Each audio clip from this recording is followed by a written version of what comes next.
आज इस वीडियो में हम स्टार्ट करेंगे क्लास 12 चैप्टर नंबर 3 मैट्रिक्स में एक्सरसाइज 3.4 का सॉल्यूशन और इंट्रोडक्शन। सॉल्यूशन मैंने पहले इसलिए बोल रहा है क्योंकि आपको दिख रहा होगा कि यहाँ पर कितनी बड़ी साइज ये है। बहुत बड़े साइज है जिसमें कि एक क्वेश्चन दिया हुआ है। देखो एक्चुअल में बात क्या है कि हम पढ़ रहे हैं रेशनलाइज्ड सिलेबस, क्योंकि अब से एक दो तीन साल पहले सिलेबस चेंज हो गया था। तो पहले 3.4 काफी बड़ी होती थी, क्वेश्चन भी उसके अंदर बढ़िया बढ़िया क्वेश्चन थे। Elementary row operation, elementary column operation लगाते थे और हम मैट्रिक्स का इनवर्स फाइंड करते थे। अब इन्होंने वो थोड़ा सा टॉपिक यहाँ से हटा दिया है, क्योंकि पता नहीं क्यों हटा दिया, वो तो हम वही जाने। तो वैसे टॉपिक बहुत अच्छा था, elementary E transformation and elementary column transformation से मैट्रिक्स का इनवर्स ऑब्टेन करते थे हम। अब इन्होंने ना टॉपिक के अंदर सिर्फ इनवर्स मैट्रिक्स की डेफिनेशन छोड़ी है और दो थ्योरम। तो इस वीडियो का जो एजेंडा है वो है कि हम पहले इन्वर्टिबल मैट्रिक्स की डेफिनेशन पढ़ेंगे, दो तीन प्रॉपर्टी पढ़ेंगे और दो थ्योरम करेंगे, और उस 3.4 का एक क्वेश्चन करेंगे। वो क्वेश्चन वैसे देखा जाए वो डेफिनेशन लिखी हुई है, वही वही लिखा हुआ है, सिंपल मैं समझाऊंगा अभी आपको। दूसरी बात दूसरी बात यह है कि इन्वर्टिबल मैट्रिक्स का जिस टॉपिक में से न्यू सिलेबस के अकॉर्डिंग एलिमेंट्री रो और कॉलम ट्रांसफॉर्मेशन डिलीट हो चुके हैं, तो उसको हम नहीं करेंगे। सिर्फ हम इन्वर्स का पढ़ेंगे कि इन्वर्स होता क्या है, इन्वर्स फाइंड कैसे करते हैं, ठीक है। और हाँ, बस यही कि इन्वर्स फाइंड कैसे करते हैं और इन्वर्स के एप्लीकेशंस क्या है वो हम पढ़ेंगे नेक्स्ट चैप्टर में, डिटरमिनेंट के अंदर, ठीक। और दो बातें और हैं। नंबर एक कि इनवर्स की जो जो डेफिनेशन और जो प्रॉपर्टी मैं आपको यहाँ पर बताऊंगा वो पूरी नहीं होगी, वो अभी काम बीच में, मतलब ये मानो कि इनवर्स को हम दो पॉइंट ऑफ व्यू से देखेंगे, एक मैट्रिक्स इस चैप्टर के पॉइंट ऑफ व्यू से और दूसरा जो अगला आएगा डिटरमिनेंट उसके पॉइंट ऑफ व्यू से। तो फिलहाल मैं जो आपको इन्वर्टिबल मैट्रिक्स की जो डेफिनेशन और प्रॉपर्टी बताऊंगा ना यहाँ पर, वो इस चैप्टर के आधार पर बता रहा हूँ जितना इस चैप्टर में दिया हुआ है। हाँ, अभी मैं इनवर्स के बारे में कुछ बातें रह जाएंगी, वो हम करेंगे नेक्स्ट चैप्टर में, क्योंकि उस चैप्टर के लिए मुझे आपको किसी मैट्रिक्स का डिटरमिनेंट समझना जरूरी है, ठीक। तो ध्यान रखना, इनवर्स के बारे में यहाँ पर जो बातें होंगी ना वो केवल इस चैप्टर के आधार पर होंगी। बाकी बातें हम करेंगे अगले चैप्टर में, वहां भी मैट्रिक्स ही सोल्व करने को मिलेंगे हमको। वहां भी हमको मैट्रिक्स के क्वेश्चन करने हैं और वहां पर इनवर्स का टॉपिक फिर से आएगा एक बार और। तो बाकी पूरी जानकारी हमको वही मिलने वाली है, ठीक है। तो फिलहाल हम केवल यहाँ पे हम केवल इंट्रोड्यूस हो जाएंगे कि होता क्या है। तो शुरू करते हैं आज की वीडियो का टॉपिक इन्वर्टिबल मैट्रिक्स। सुनो, अभी ये जो डेफिनेशन लिखी हुई है ना, इस पर मैं अगर आपको डायरेक्ट ले आऊं तो आपके ऊपर से निकल जाएगा। तो क्या करते हैं, पहले कुछ समझते हैं पहले, फिर आएंगे डेफिनेशन के ऊपर। तो थोड़ा सा अगले 5 मिनट कुछ समझते हैं, बहुत ईजी काम है। सबसे पहले एक बात समझते हैं, मल्टीप्लिकेटिव इनवर्स क्या होता है। किसी भी नंबर का मल्टीप्लिकेटिव इनवर्स या इनवर्स, मान लो हमने कहा 3, तो 3 का इनवर्स क्या होगा, वो नंबर 3 का इनवर्स होगा जिसमें मैं 3 की मल्टीप्लाई करूं और 1 आ जाए। ये हमने पढ़ा था क्लास 6 7 में। हालांकि बच्चे भूल जाते हैं कि मल्टीप्लिकेटिव आइडेंटिटी किसे बोलते हैं, ठीक है। मल्टीप्लिकेटिव आइडेंटिटी होता है, मल्टीप्लिकेटिव इनवर्स होता है, ठीक है। तो 3 की मल्टीप्लाई में किस में करूं कि 1 आए, तो 3 की मल्टीप्लाई ऑब्वियसली बात है 1/3 में करेंगे तो 1 आएगा। कक्षा 7 में बच्चे करते हैं ना कि ए का व्युत्क्रम बोलते हैं हिंदी मीडियम वाले, ए का इनवर्स क्या होगा 1/a, ए का इनवर्स क्या होगा 1/a। और इसको हम उस टाइम पर ऐसे भी लिख देते थे, ठीक है। 3 का इनवर्स कितना होगा 1/3, 3 का इनवर्स क्या होगा 1/3, और इसको हम ऐसे भी लिख देते थे, ठीक। तो देखो, इनवर्स की डेफिनेशन है नंबर्स के सिस्टम में, वो ये होती है कि अगर कोई नॉन जीरो नंबर है ए और उसकी मल्टीप्लाई किस में करूं कि 1 आए, 1 को बोलते हैं मल्टीप्लिकेटिव आइडेंटिटी। ये मैं बता रहा हूं आपको नंबर सिस्टम की बात। तो ए की मल्टीप्लाई, ए कोई नॉन जीरो नंबर है, नॉन जीरो, क्योंकि जीरो जीरो का तो एग्जिस्ट नहीं करेगा ना। तो ए की मल्टीप्लाई किसमें करूं कि 1 आए, तो वो क्या होगा 1/a। और इस केस में ए को बोलते हैं, ए का इनवर्स क्या होता है 1/a, और 1/a का इनवर्स क्या होता है ए। बात क्लियर होगी थोड़ी थोड़ी सी यहाँ तक की। तो ये मैंने आपको इनवर्स बताया है नंबर के सिस्टम में। अब बात करूंगा मैं मैट्रिक्स की दुनिया में। मैट्रिक्स की दुनिया में इनवर्स किसे कहते हैं, इन्वर्टिबल मैट्रिक्स किसे कहते हैं, अब समझते हैं। अगर कोई मैट्रिक्स, सॉरी कोई स्क्वायर मैट्रिक्स, अगर कोई स्क्वायर मैट्रिक्स मेरे पास है, तो इसकी मल्टीप्लाई किस मैट्रिक्स में करूं कि 1 आए। और मैट्रिक्स में जो 1 होता है ना, मैंने आपको 3.1 में समझाया था, मैट्रिक्स की दुनिया का 1 कौन होता है, याद करो, समझा रखा है। मैट्रिक्स की दुनिया का 1 होता है आइडेंटिटी मैट्रिक्स आई। उसी ऑर्डर का, जिस ऑर्डर का क्वेश्चन होगा, मैंने 2x2 का लिया हुआ है ना, तो 2x2 का। तो अगर ए कोई मैट्रिक्स है और मेरे पास कोई एक मैट्रिक्स और है दूसरा, मान लो बी, और वो ऐसा है कि ए की मल्टीप्लाई बी में करूं और आइडेंटिटी आ जाए, तो मैं बोल लूंगा कि बी ए का इनवर्स है।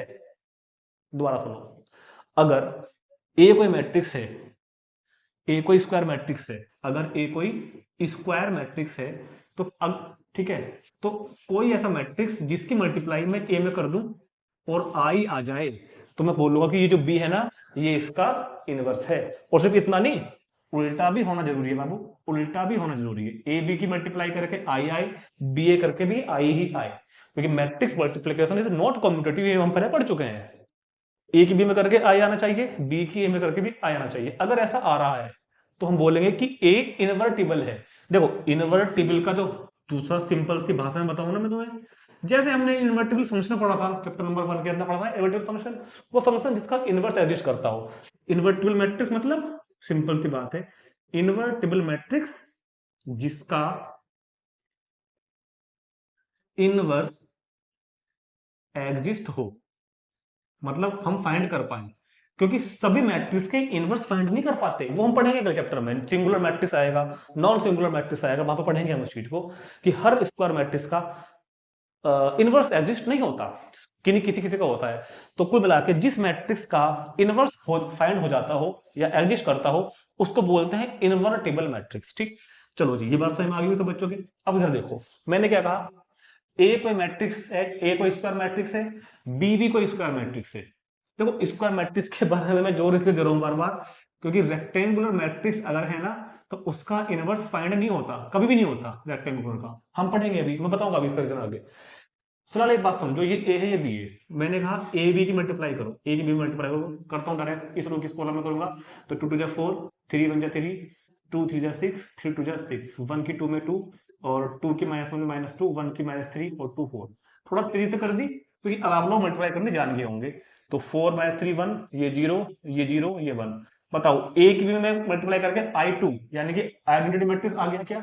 अब बी की ए में करो, देखो भैया बी की ए में करो, पहले में लिखना पड़ेगा 2 -3 -1 2, ये बी, ये ए लिखूंगा मैं, 2 3 1 2। जो बी की ए में करूंगा ना, तो 2 दूनी 4 और 3 1 3, 2 3 6, 3 दूनी 6, -2 +2 -3 +4। ठीक है, तो देखो बी की ए में करके भी आइडेंटिटी मैट्रिक्स आ गया। तो क्योंकि सुनो मेरी बात, मैंने ये चीज वेरीफाई कर दी ना, ये चीज मैंने वेरीफाई कर दी कि ए बी की मल्टीप्लाई करके आई आया है, ये रहा, बी ए की मल्टीप्लाई करके भी आई आया है। तो अगर कभी ए बी की मल्टीप्लाई करके आई आ जाए या बी की ए में मल्टीप्लाई करके आई आ जाए, तो हम बोलेंगे, क्या बोलेंगे, B is the inverse of A. कि जो ये बी है ना, ये जो बी है वो ए का इनवर्स है, बल्कि उल्टा भी होता है, आल्सो उल्टा भी होता है, A is the inverse of B. दोनों बातें पॉसिबल, दोनों बातें लिखते हैं हम लोग, A is the inverse of B, दोनों एक दूसरे के इनवर्स होते हैं, A is the inverse of B.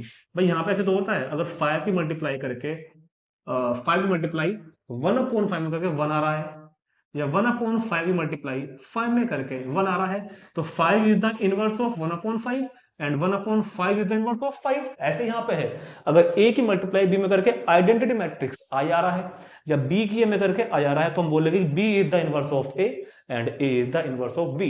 और इस बात को इस तरह डिनोट करते हैं कि ए का इनवर्स कौन है, बी, और बी का इनवर्स कौन है, ए। ठीक हो गया। तो अगर ये ए है, यहां देखते हैं थोड़ा सा, अगर ये ए है 2 3 1 2, तो ए इनवर्स कौन है, ए इनवर्स कौन है, ए इनवर्स बी है, 2 -3 -1 2। बस हाँ, मैट्रिक्स नोटेशन में इसको ए के इनवर्स को हम इस तरह नहीं लिखते 1/a, ये बात मीनिंगलेस है, इसका कोई मतलब नहीं है।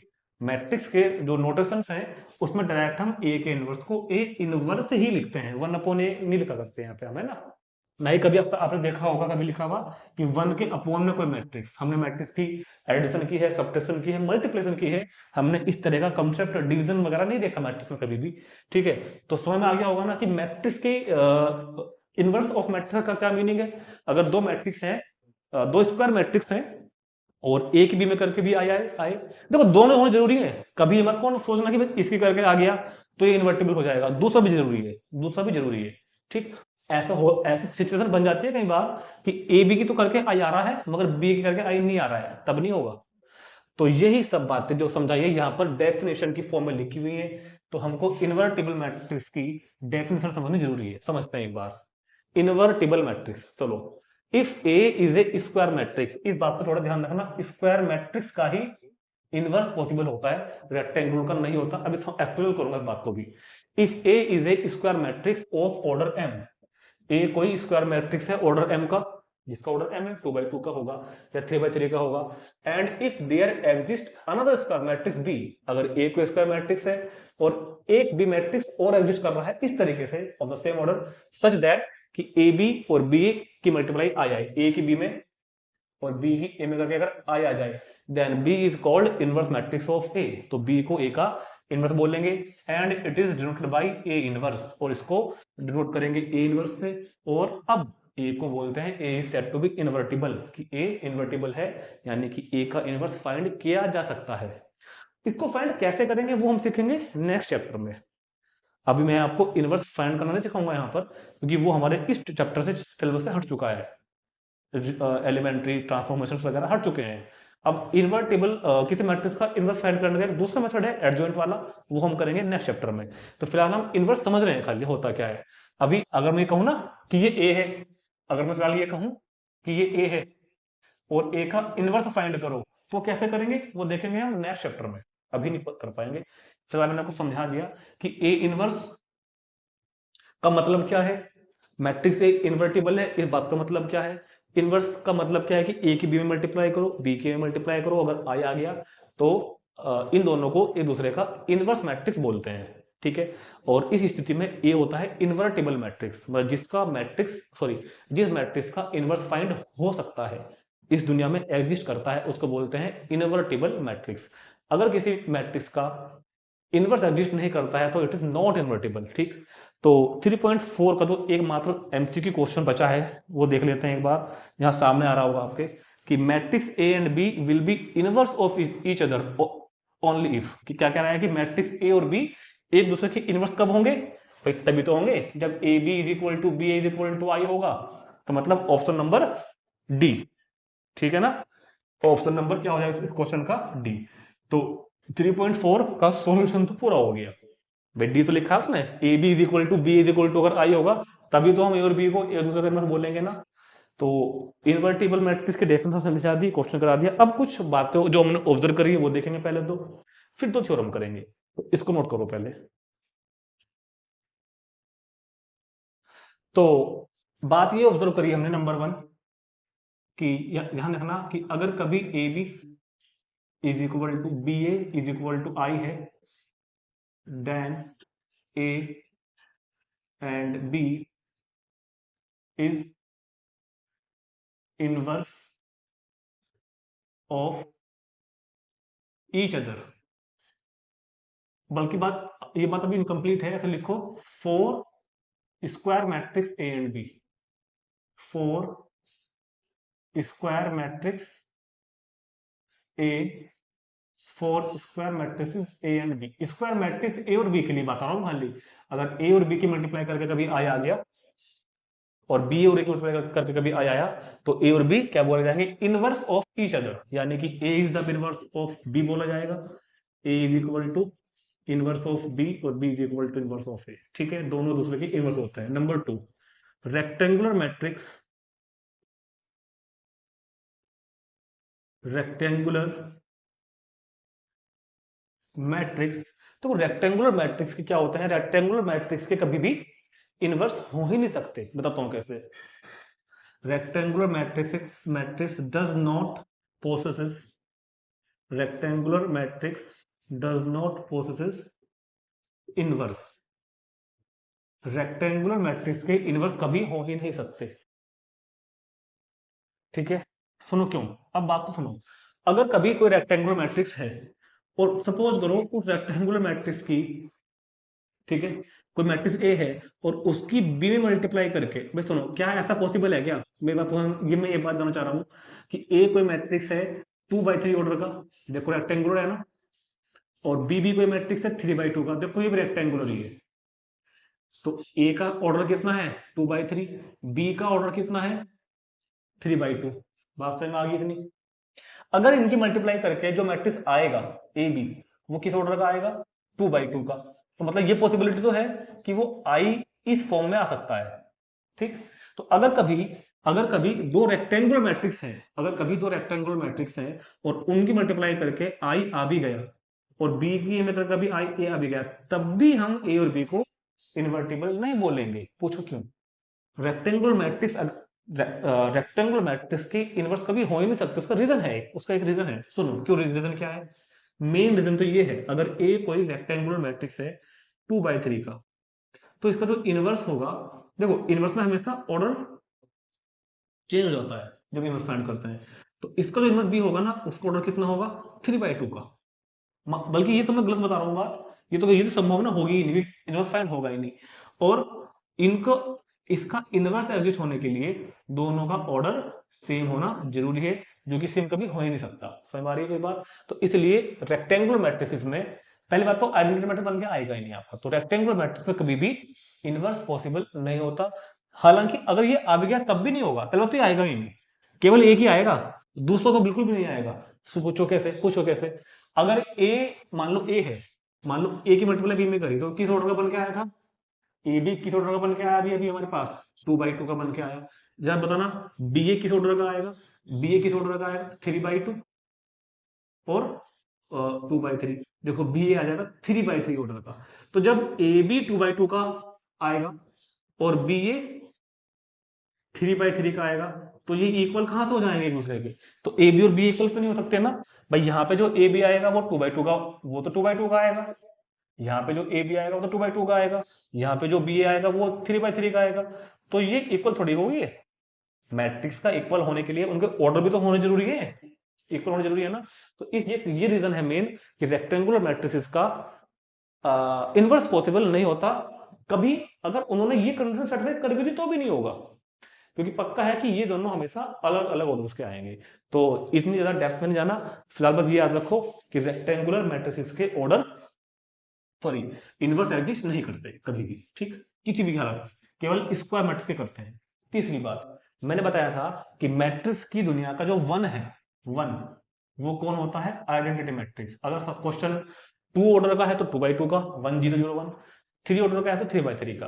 अब कुछ बातें ऑब्जर्व करते हैं, जैसे कि सादी दुनिया के अंदर 4 की मल्टीप्लाई 1 में करके 4 आता है, 5 की मल्टीप्लाई 1 करके 5 आता है। ऐसे याद रखना, मैट्रिक्स की दुनिया में किसी भी मैट्रिक्स ए की मल्टीप्लाई आइडेंटिटी मैट्रिक्स में करके वही मैट्रिक्स आता है। सुनो, ये चीज लिख दी मैंने वहां पे।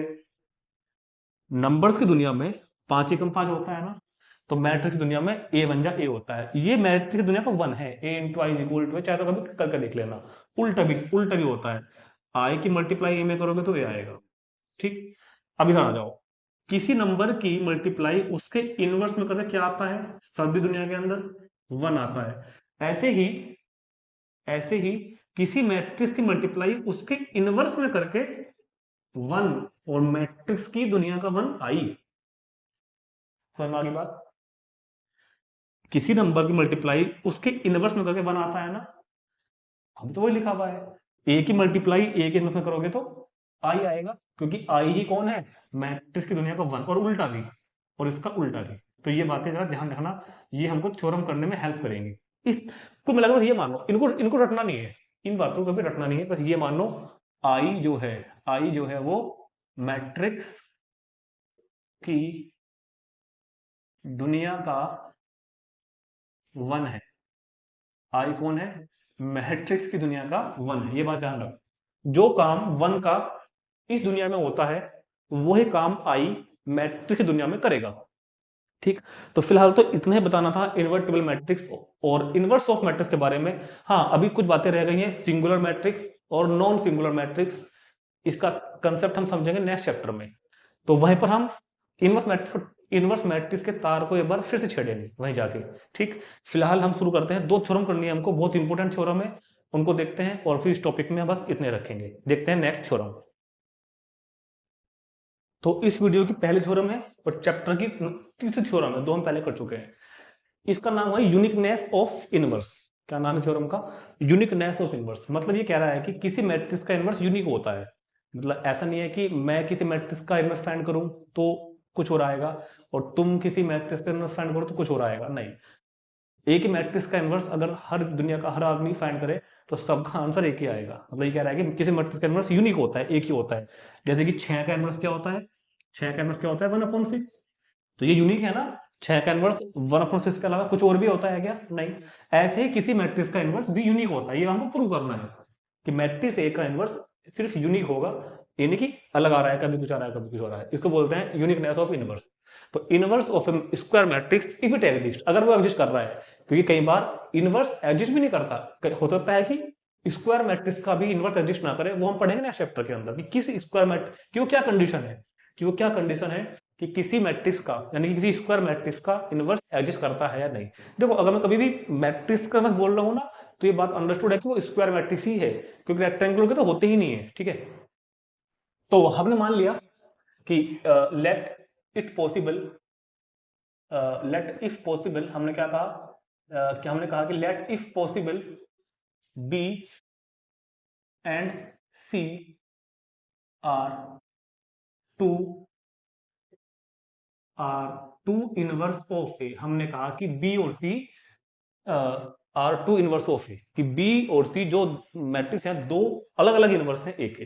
बी अलग है, सी अलग है। मान लो कि मैं कह रहा हूँ कि भाई मेरा तो मैट्रिक्स, मेरे लिए तो ए का इनवर्स बी है, और तुम कह रहे हो नहीं जी ए का इनवर्स तो सी है। मैं तो क्या कह रहा हूँ कि ए का इनवर्स बी है, और तुम कह रहे हो जी नहीं जी ए का इनवर्स तो सी है।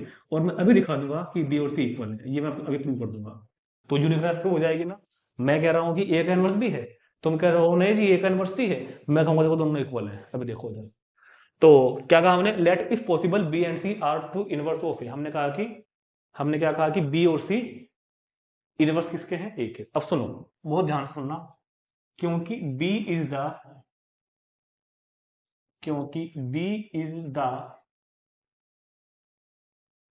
इनवर्स ऑफ ए, देन क्योंकि बी ए का इनवर्स है, तो डेफिनेशन से क्या होगा, डेफिनेशन क्या कहती है कि B A is equal to A B is equal to I होगा। भाई डेफिनेशन यही तो है कि B A is equal to A B is equal to I होगा, ये फर्स्ट। और एक ये भी कह रहे हैं हम साथ साथ कि C is the inverse of A, C is the inverse of A. भाई हमने बी को भी ए का इनवर्स मानना है, तो ये कंडीशन बताई थी ना आज, तो ये बन गई फर्स्ट।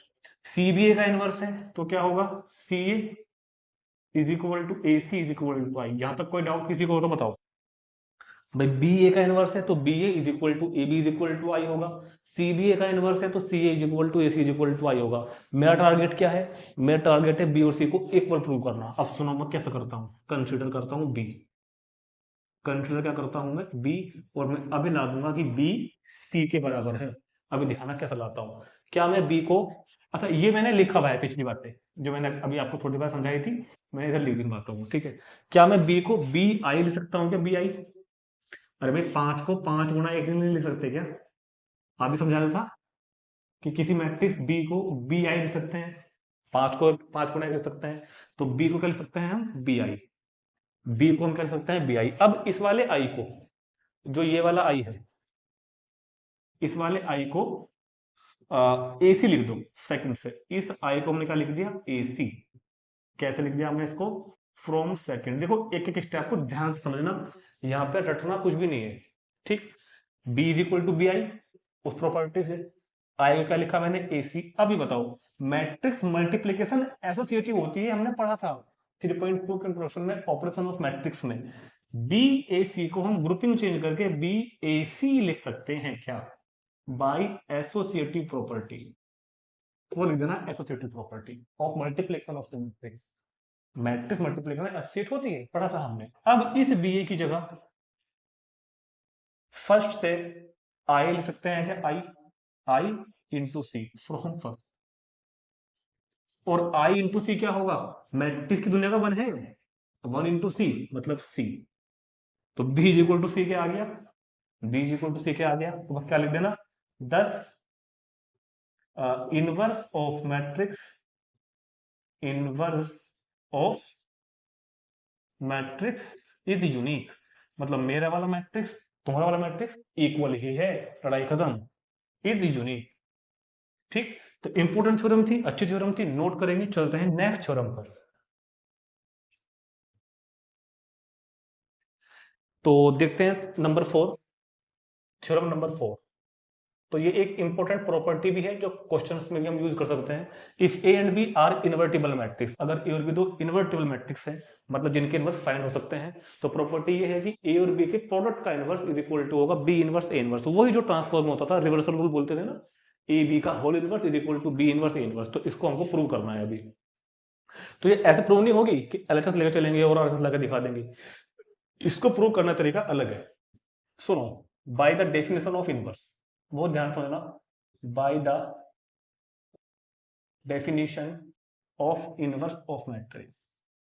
इनवर्स की डेफिनेशन से क्या बताया था कि अगर ए कोई मैट्रिक्स है, अगर ए कोई मैट्रिक्स है तो ए इंटू ए इनवर्स कितना होता है, आई।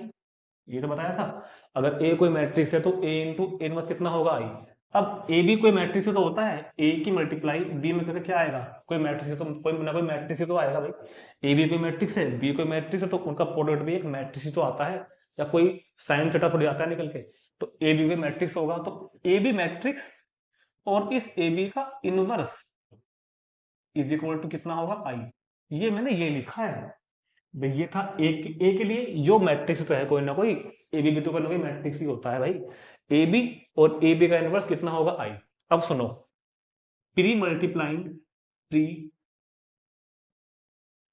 Multiplying both sides, pre multiplying both sides by A inverse, A inverse से दोनों तरफ प्री मल्टीप्लाई कर दो। प्री मल्टीप्लाई इसलिए बोला क्योंकि हम इधर करेंगे लेफ्ट साइड से, ए इनवर्स से इधर मल्टीप्लाई करा, A inverse A B inverse, और इधर भी करा, क्योंकि मैट्रिक्स मल्टीप्लाई कॉम्पिटिटिव नहीं होती। तो अगर हम लेफ्ट में, अगर हम इज इक्वल टू के लेफ्ट में, मतलब लेफ्ट में इधर ए इनवर्स कर रहे हैं, इधर मल्टीप्लाई इनवर्स से करें, तो इधर भी हमको ए इनवर्स इधर ही लिखना पड़ेगा, उधर नहीं ले सकते, ठीक है। अब एसोसिएटिव लॉ बताया था मैंने प्रोडक्ट के लिए कि इन तीनों में लगाओ, इनका मैं अगर ग्रुप चेंज कर दूं, ग्रुपिंग चेंज कर दूं, तो इक्वल रहेगा। ए इनवर्स ए बी को मैंने ए इनवर्स ए बी कर दिया, ग्रुपिंग चेंज कर दी बाय एसोसिएटिव लॉ। ये हमने मैट्रिक्स मल्टीप्लिकेशन का एसोसिएटिव लॉ लगाया, ठीक है।